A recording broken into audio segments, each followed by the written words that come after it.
进前开放苦毒教师这个案件是引起社会关注，网络有13万的民众是支持虐待囡仔致死的人，相当得爱判到死刑。法务部原底是讲无要参考这个意见，不过即马部长郑明谦这态度受热闹，讲会来建议敢要修法，互囡仔搁较周全的保护。另外，今仔日嘛针对着民众质疑罢免人数有漏涉各自的代志，伫咧立法院进行报告。 全台罢免案自该人数陆续上架，不过民众反映收到宣传人数简讯，质疑雇主遭到泄露侵害权益。法务部表示，针对犯罪事实，恐加爱有检调，照个案来判定。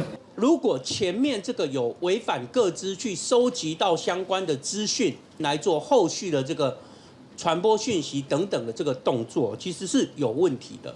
的这个告发案件的话，我们会收集相关资料，然后提报给地检署，交还来指挥侦办。罢免不得宣传这个部分呢，那一个再来一个删除，会聊啊呢？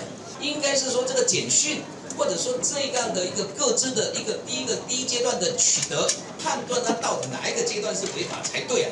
不是说你发送简讯就是违法，不是说你去寄送都是违法。之前同款引起民众高度讨论的开案件，13万的网友伫公共政策网络参加平台提议，希望虐待囡仔相当应判死刑。法务部第一时间表示无要插入，即马部长郑明谦也态度好亲像放软，表示会加强对囡仔保护。如果说有内同、甚至内杀，都是人神共愤、天理难容。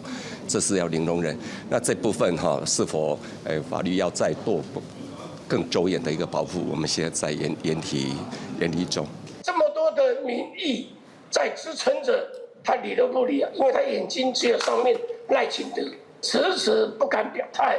立法院针对刑法286条，就3届立法院我们3度的修法。 那这周司法法制委员会已经排定了公听会，我们愿意跟各界再对话。那热拢表态支持刑责加严，针对虐待囡仔初步期徒刑是不是免加刑？法务部表示已经提出修正草案，伫咧行政院进行审查。公视新闻采访报道。